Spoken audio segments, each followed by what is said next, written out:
I'm Chris Hansen, right now on a special edition of Crime Watch Daily from Delphi, Indiana.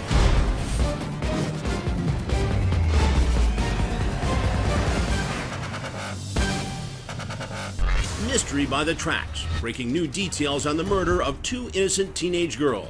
I'm her bestie, Aunt Ann. Best friends who met a horrifying end together. Today, the manhunt for the suspect. Caught on one of the girls' cell phones, the chilling recording as they were led to their deaths. What else Libby's cell phone recorded during her final moments? Crime Watch Daily at the scene of the crime with every new angle. You think this is one person or two people? I'm at the last place the girls were seen alive. Our Narissa Knight is flying over the crime scene. In an isolated area, no one around. No one can hear their screams. Then, Sherri Papini's disappearance made national headlines. But the very same day that California mom went missing, another woman did too, less than an hour away. She just literally vanished. Yes. Do you think there's foul play involved? Could the two cases be connected? The not knowing is cruel. Where's she at?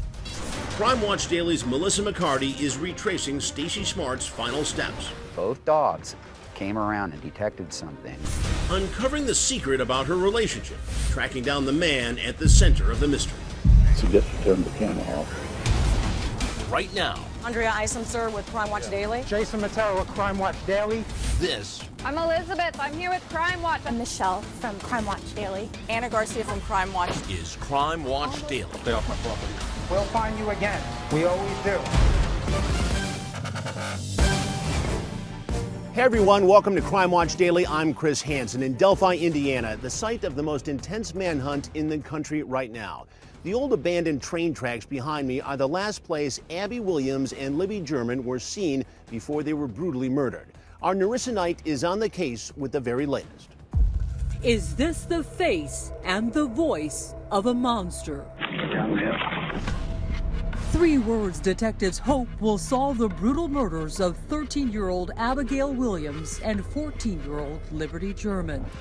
A case captivating the country as their grief-stricken families desperately pray for justice. We're not stopping until she's home. That's what we're doing. That's what I'm doing. Crime Watch Daily is now joining the massive manhunt for the killer or possible killers. Uncovering the latest new details on the investigation, talking to the people who knew the girls best. Say so sorry for your loss. The girls' families are understandably distraught and still in shock.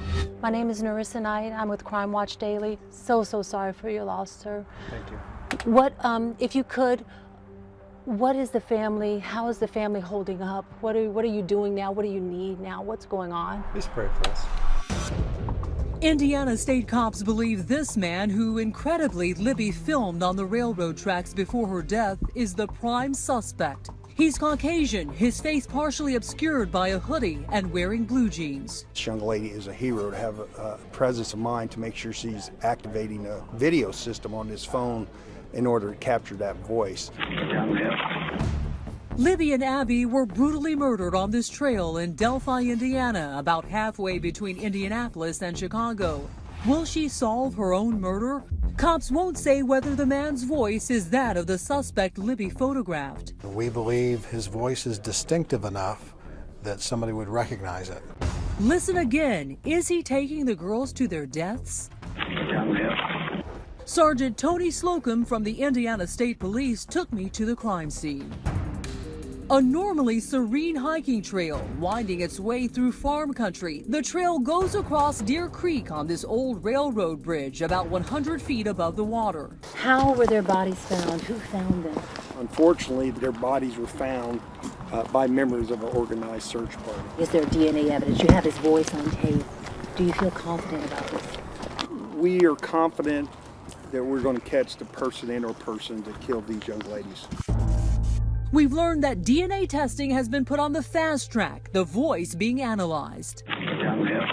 Hopefully someone recognized that voice, and to me it appears they're saying down the hill, like they're directing the young ladies where to go. It sounds like might even be a little exasperated, like he had told them to do that before and they weren't quite listening, and he's telling them to do it. I'm her bestie Aunt Em. Crime Watch Daily with this new home video of Abby and Libby. They were best friends in the 8th grade on the volleyball team at this middle school. She's really nice and outgoing and just a really loving person. The school superintendent brought in grief counselors and tightened security. Nobody will come in or out, no matter who they are, parents or contractors or anything like that, without going through the proper protocols of getting into the building. Abby and Libby love spending afternoons hiking on the Monon High Bridge Trail.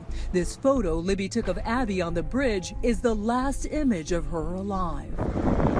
We launched a helicopter to show you a bird's eye view of the trail. Right now we're on a chopper looking at the area where the murders took place. That's the old railroad bridge over the creek. You can see how remote the area really is. This is the bridge where the girls posted a photo to social media right before they were murdered. Their bodies were found downstream near the banks of Deer Creek in an isolated area. No one around. No one to hear their screams. Detectives aren't saying whether the girls were killed by the creek or whether their bodies were just dumped there. You think this is one person or two people? Well, quite frankly, we don't know. We're open to all possibilities. We know at the very least, at least we believe, the evidence indicates that the person in the photograph has participated, but we don't know if there were more people. That means the killer or killers are still out there. Delphi is a typical small town in rural Indiana. It's only about 3 square miles, the kind of town where everybody seems to know everyone. The murders of these 2 young girls have shaken this close-knit community to its core. I don't go anywhere without somebody else, so. People are afraid. Yeah. I'm worried about myself and everyone, and I won't let him out of my sight. I used to let him run down the street to check on his friend, and I won't even do that anymore. Joseph, is there something that has you afraid right now in your town? Yes. What is it? The guys out there. You're afraid he might get you? A terrified little boy. Such a shame. This area where the girls were killed is a state park, so safe that there was no need for surveillance cameras on the trail. Dan McCain from the Wabash and Erie Canal Association tells us they're now considering installing cameras. We got 10 miles of trail, so it's a little extensive to try to cover all of it. Heartbreaking, isn't it? It is, it is. The FBI put up 6,000 digital billboards in 46 states with the picture of the suspect and the tip line. So far, over 4,000 tips have come in. Every time it rings, we wonder if that's going to be the call, the person, whatever it is, the clue that we need to find who it is. And at the spot where the bodies were found, a makeshift memorial.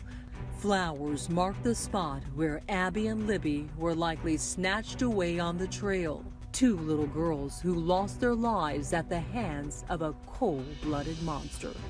This trail was where the girls took some of their last steps. It's heartbreaking to us, and that's why we are working so hard to get the person and or persons into custody to face charges for the murder of Liberty German and Abigail Williams. We're joined now by our Narissa Knight. Narissa, the parents have not said too much about this tragic case, but you did get a chance to speak with them briefly. What did they say? Well, Chris, family members are unimaginably and understandably distraught, stricken with grief. The family members are not allowing each other to be alone. The parents are surrounded by loved ones. I went to both girls' homes. At Libby's home, they're surrounding themselves with messages that are inspirational, like "Fly high, angel." And then at Abby's mom's home, the family members there asked me to pray for them, which many of us are. All right, thanks for that, Narissa. We'll see you a little later in the show. Coming up, I talked with a forensic psychologist who's worked with the FBI about what investigators are doing to try to track down the killer or killers, and how that chilling audio recording could play a key role. But first, here's a look at what else you'll see today on Crime Watch Daily. On the same day Sherri Papini disappeared 45 miles away, another mother was reported missing. I know that my mother would never leave her family without contacting us. Crime Watch Daily digs into the mystery of Stacy Smart as her family hopes for a miracle ending like Sherri's. Do you still feel that she is alive and somewhere out there? coming up. Welcome back to Crime Watch Daily from here in Delphi, Indiana. We'll have much more on the murders of Abby Williams and Libby German coming up. But first, we head out west to California, where on the same day Sherri Papini was reported missing, so was another mother, Stacy Smart, and not very far from where Papini was abducted. Our Melissa McCarty is here now with the details. Sorry. Just really surreal that we're doing this right now. Two mothers reported missing in the same region on the same day. But where one woman's family now has some answers, the other has none. She just kind of up and disappeared. Sherri Papini's roadside abduction and sudden return weeks later made national headlines. A case one Northern California family believes may have overshadowed their own loss. But now, Do you think there's foul play involved with her disappearance? Crime Watch Daily is on the case. Both dogs came around and detected something, probably blood. We're retracing mother of four Stacy Smart's final steps before oblivion, a search for answers to a mystery unsolved. If a person wanted to dispose of a body, there are a lot of opportunities. These days, when the Smart family gathers around the dinner table, there's no such thing as small talk. What was she like as an older sister? She was free. She was nurturing. She would take care of you. She took care of everybody. We called her sometimes Spacey Stacy because she was just kind of flighty and fun, you know, just wanting to have fun.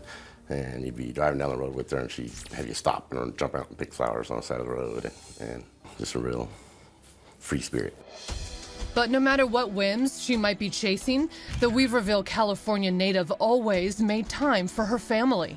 How often did you and your mom talk? My mom and I spoke at least twice a week, if not more. Take me through the last time that you saw her. She stopped by my house. She seemed very happy, and we were making plans to get together for Halloween. But Nicole says in the weeks leading up to Halloween, her grandma, Stacy's mom, tried calling Stacy several times, and not only was there no answer, the home phone was disconnected. My grandmother was concerned at that point. It had been throughout a couple weeks before Halloween, and I figured she would be stopping by soon or call soon to get together for Halloween. When Halloween came and went, with still no word from Stacy, the family took action. We went to the house, nobody was there, we left a note, please contact us, it's an emergency, it's important. And no call from her. But there was one person Stacy's family hoped might know more, should know more. She was living with her boyfriend, Tony Brand, at that time. She moved in the beginning of the spring. She was with him for about 6 months. He was a local home care worker / karaoke DJ, and in Tony, Stacy seemed to have found her other half. They both were very happy, and she was telling me how awesome they were together. That she was happy and she was doing really good. That is, until she wasn't. A month before she had gone missing, she did call my grandmother, and she was crying on the phone and said that Tony had been cheating on her. The two reportedly patched things up, but roughly a month after that tearful call, Stacy was gone, and no one could seem to find Tony either. So at this point, the couple is just missing. Your mom's gone, boyfriend's gone. What are you thinking? I just became very concerned. Started asking around, anybody seen her, does anyone know where she is? And nobody's seen her for 2 weeks. Not since October 15th, to be exact. And a neighbor witnessed something. The neighbors, they went to a birthday party at their neighbor's house. And after this party, one of the neighbors had seen Tony and Stacy fighting. So from there, I decided to file a missing persons report. The date was November 2nd, the same day Sherri Papini disappeared less than an hour away. She had daughters there, grandchildren, friends and acquaintances that she'd known for years. Like, she has all these connections to the community, yet she's made no attempt to contact any of them. Yeah, she just literally vanished. Yes. Stacy's family tells police what little they know, then begin their own investigation, hiring a private detective and doing everything they can to track down that other missing person. At what point, since the time you filed the missing persons report, did you get a hold of Tony Brand? It was about a week later. And it was already the 8th of November. He was there. He was polite. He invited us in. He didn't say very much. But what he did say didn't sit right with Stacy's family. When you would ask, "Where's my sister?" "I don't know." How do you not know? How do you wake up one day and just not know where your live-in girlfriend is? And he's like, "I don't know, she left." Stacy's sister wasn't buying it. I made a few phone calls to people that have contact with Tony and Stacy on a daily basis. And when they told me that Tony had told him that Stacy had moved out 2 weeks prior. So then I called one more person that had a daily contact with them, and he said that Tony had told him that my sister had gotten violent and he had to make her move. And when Stacy's daughter and son-in-law asked Tony about it, the story seemed to change once again. Tony had said that she left several notes and that she was nearby and she had been back to his house several times. I asked him if I could see the notes. He said he didn't know where the notes were. Did he express any type of emotion? No, just she's been in and out of my house, and she must be okay. She must be close by. So he's saying he's seen her from time to time since... Well, he said that she'd been in and out, but he wasn't there. Growing more suspicious by the second, Stacy's family asked to have a look around the house. And her stuff was all there. Yes. I made it down the hall and into their bedroom. And the carpet was missing, an oval that was like cut out. And that was odd to me. I took pictures with my phone. We went out there with a team of forensic scientists to search the house. I saw the patchwork rug carpet that they were talking about, but that's also been there for a significant amount of time, according to our sources, who personally knew Stacy and Tony, and they had been talking about doing that together and coming up with kind of a collage of carpet, if you will, in that house. So that wasn't anything that I particularly found peculiar. But as the last known person to see Stacy, police did bring Tony in for questioning. What was the story that he gave to you? He said during their relationship at one particular point she had left, didn't give him any information that she was leaving. He started seeing another woman, then she came back and they rekindled their relationship. He figured that's what happened to her again. That's why he didn't think it was too terribly suspicious, because she had done it to him in the past. And did you believe that? Did you find that a valid story? I find it an interesting story. Whether or not I believe it, I don't really think it's appropriate to comment on. But Stacy's family wasn't holding back. So no one buys the "she took off and left me" story? I don't believe she would ever put her family through that. And to Stacy's loved ones, the story seemed even more unlikely when authorities learned that the last time Stacy's bank card was used was October 16th, the day after she was reportedly seen at that party with Tony. In the beginning of the investigation, he was asked to take a lie detector test. He refused and said, if I need to, I will take one, but I need to have a lawyer. And I pressured him on social media. I said, Tony Brand, I will pay for a lawyer for you to take the test. I'll raise up the funds, get a lawyer so you can take the test. And that worked? The pressure? He agreed to take a test. He set up a time and date to take it. But when that time came... Tony Brand never showed up for the test. Coming up... We pinged an object on the lake that looked to be human remains. The search for Stacy is on. There was, believe it or not, carpeting that washed up on the lakeshore here. You're kidding me. Stacy Smart had found herself a new boyfriend and they moved in together. But her family says Stacy soon fell off the grid. Our Melissa McCarty is back now with a California mystery. Stacy's family believes Tony Brand, the boyfriend she was living with at the time, may know more and convince him to take a polygraph test. But after initially saying yes, Tony never showed. Did you have a conversation with him on why? He spoke to my supervisor about that. What was the message relayed? I'm not willing to discuss this one. Regardless of reason, refusing the test was Tony's right. And with no evidence that a crime had even taken place, the family shifts its focus from pointing fingers to finding Stacy. We hired a private search team. Within the week, we had 4 public searches as well as numerous private searches, starting from the residence and expanding out from there. We're at Lewiston Lake, which is a long, thin lake set in the Trinity Mountains. And the reason that this was the base for search efforts is because, as you can see over here, we have Pine Cove Marina. And behind Pine Cove Marina is where Stacy Smart and her boyfriend lived. With cadaver dogs in tow, the search began, and at least 50 volunteers from the community showed up. But there was one notable absence. During the time the family was searching, was Tony Brand involved in that? No, not at all. He stopped by the first search for about 3 minutes, gave a flash drive with some pictures on it to Melissa, and then left and got new tires on his truck that day. But then Tony's stance was still that Stacy had just run off. And by most accounts, other than the polygraph, he did cooperate with the investigations, both police and private. We were given written permission by Mr. Brand to go in and search the perimeter of and the outside of the property.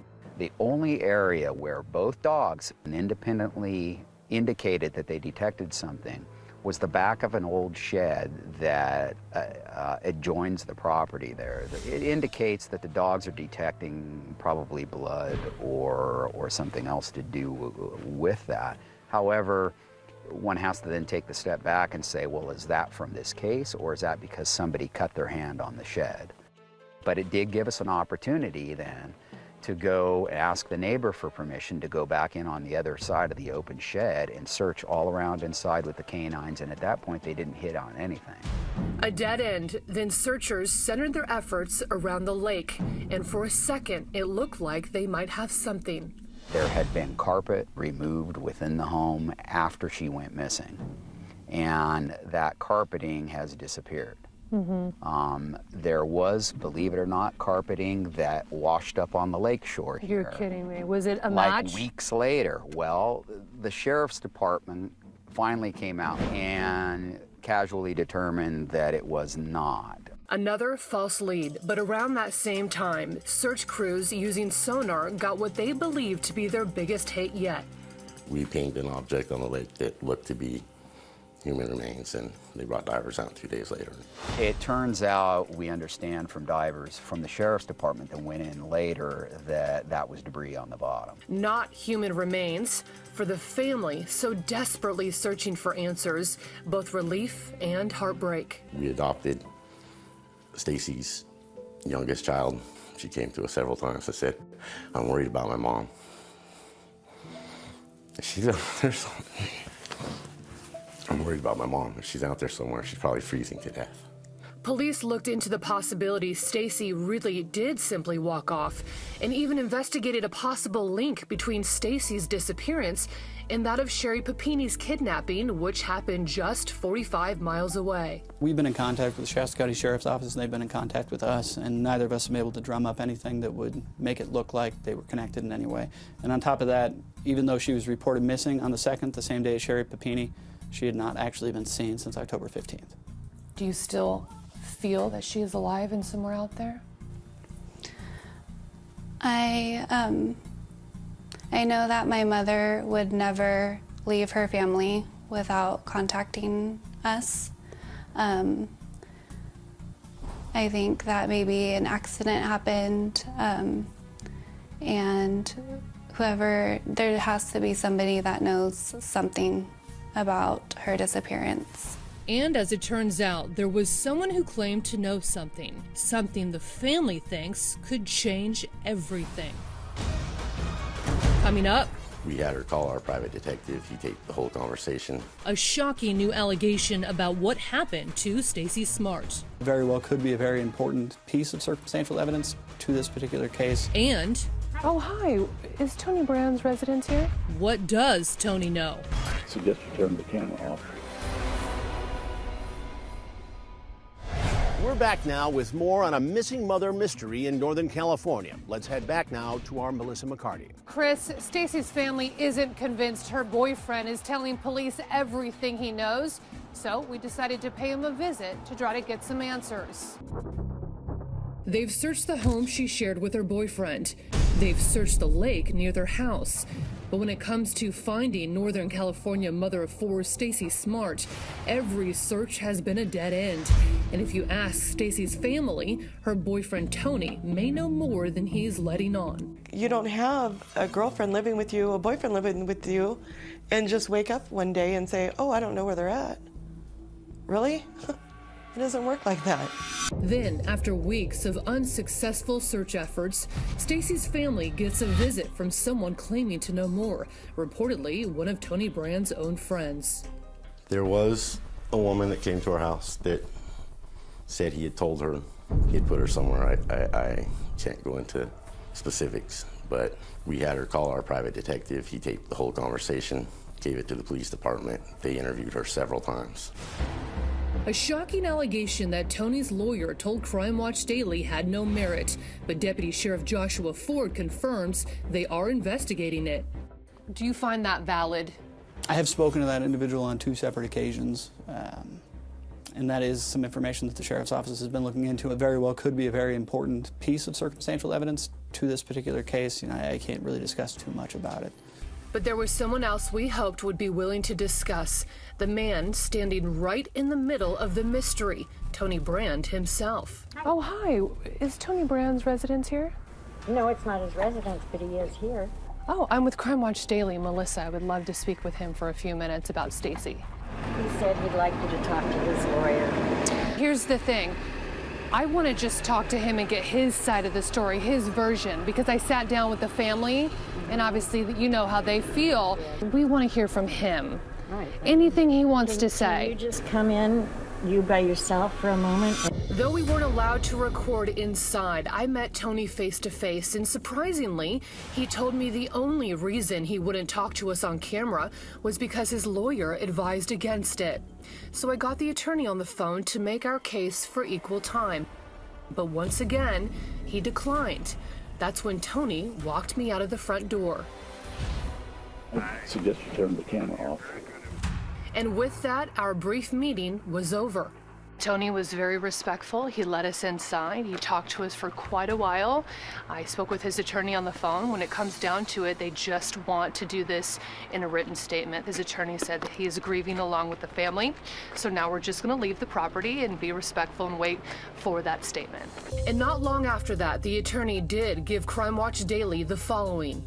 Tony was in a loving, intimate relationship with Stacy, which ended with as much mystery to him as anyone else. He has cooperated fully with the investigators in this case and is as afraid for Stacy as any of her other loved ones. Is Tony Brand a person of interest? At this particular point, with the information that we have, nobody's been cleared, so everybody's a person of interest. But naturally, being the last person that we have confirmed to have seen her, we're obviously looking into that angle as well. Besides the polygraph, is he cooperating?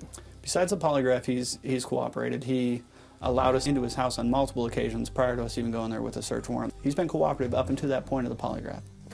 And again, at this point, Deputy Sheriff Ford tells us authorities aren't even completely sure what kind of case they have. Do you think there's foul play involved with her disappearance? To be honest with you, I can't rule it out, and I can't say that it happened for sure with the information that we have at hand. So we're looking at all possible angles. Is there any evidence that is helping point in any certain direction? There is actually some circumstantial evidence that the Sheriff's Office has drummed up. We're working on several different theories in regards to that information, but I'm not at liberty to discuss that either. Are you hopeful that an arrest will come? I'm hopeful that either we find Miss Smart safe and happy and with a reasonable explanation for why she disappeared, and if that's not the case, I'm anticipating an arrest. But for now, when the Smart family gathers around the table, the conversation will always circle back to the same sad topic. What's the most difficult during this process? Not having answers, just the feeling of my mother being lost. We need answers. Somebody has to know something. The not knowing is cruel. It's cruel. It's the worst. And what goes through your mind when you think about her? Fears of what happened to her. Where is she at?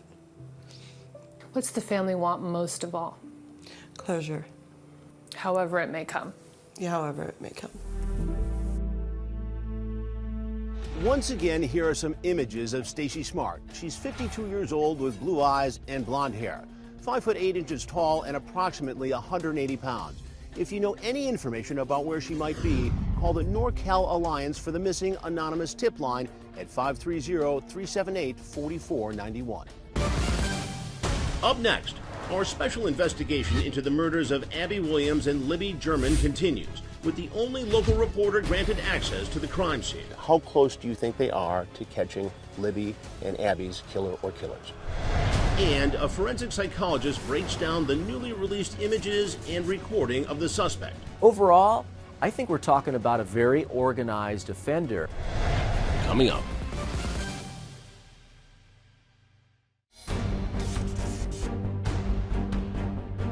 We're back here in Delphi, Indiana, the location of the country's biggest murder mystery right now. 2 teen girls, Abby Williams and Libby German, were killed while hiking near these abandoned railroad tracks just behind me. Once again, I'm joined by our nurse tonight, as well as Alexis McAdams from our local affiliate, Fox 59. Alexis, you've got a lot of sources here in local law enforcement. How close do you think they are to catching Libby and Abby's killer or killers? Well, I think they're getting a lot closer, Chris. They're working around the clock, FBI, Indiana State Police, and more, and they're exhausting every single resource that they have to find the killer or killers of Abby and Libby, and they're taking this extremely personal. You were the only reporter to have access to the piece of private property where the girls' bodies were found. You talked to the property owner. What did you find out? When we went down there with the property owner, he's definitely eerie, and he is still coping with the fact that his backyard with 40 acres of private property is now a crime scene. The police are still down in that area searching and looking for more evidence, so it's still very active. How difficult it was for us even to get down there just shows you how remote of a location it actually was. So you have to go down a ravine, down some hilling. So most of the people locally, even including the property owner, believe that the person or persons who are down there would have had to have some knowledge of that property. You've been on the ground here in Narissa for a few days. This is a town of about 3,000 people who don't generally lock their doors or worry about safety. They used to leave their doors unlocked. Not anymore. Not anymore. They are looking over their shoulders and they're taking extra precaution.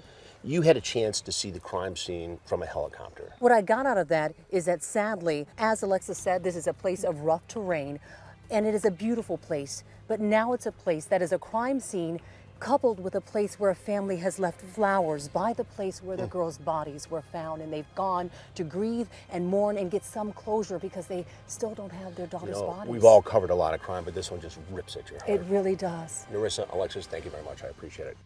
Right now, I'm joined via satellite from Los Angeles by Dr. Chris Mohandi.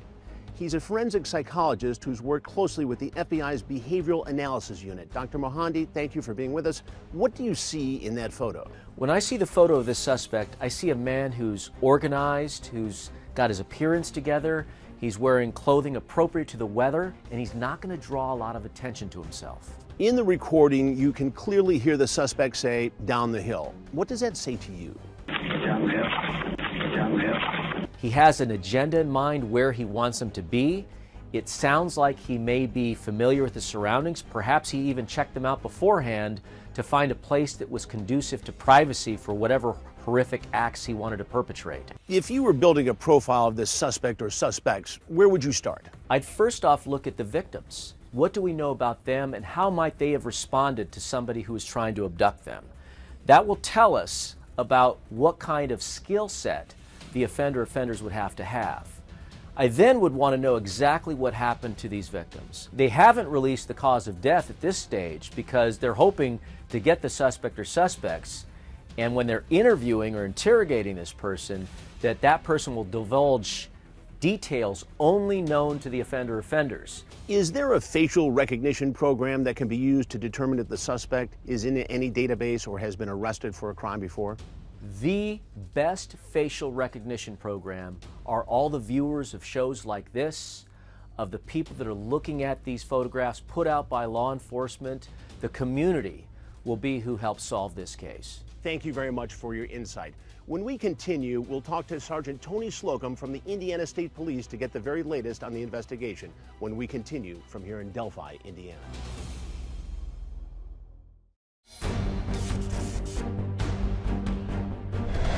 We're back investigating the case that has transfixed America here in Delphi, Indiana. Two teens, Abby Williams and Libby German, murdered not far from where I'm standing right now in this beautiful wooded area. They're on a hike. Libby bravely managed to take video and audio of the suspected killer. Joining me now is Sergeant Tony Slocum from the Indiana State Police. Where would you be right now without those images and that sound? Well, obviously, we would have two less pieces of evidence. This young lady, Liberty German, to have the presence of mind to activate the video recording system on her cell phone and actually provide law enforcement with evidence that might ultimately solve the murder of her and her friend, Abigail Williams. Do you consider Libby a hero? There's no doubt. Every investigator in this case considers what that young lady did heroic. And every officer that's participating in this investigation is inspired by her actions. If she's able to do what she did, create those images or record those images in a time when she was probably really afraid, there's no reason we can't continue on regardless of how long the hours are. During the news conference, one picture was shown, but there was talk of two suspects.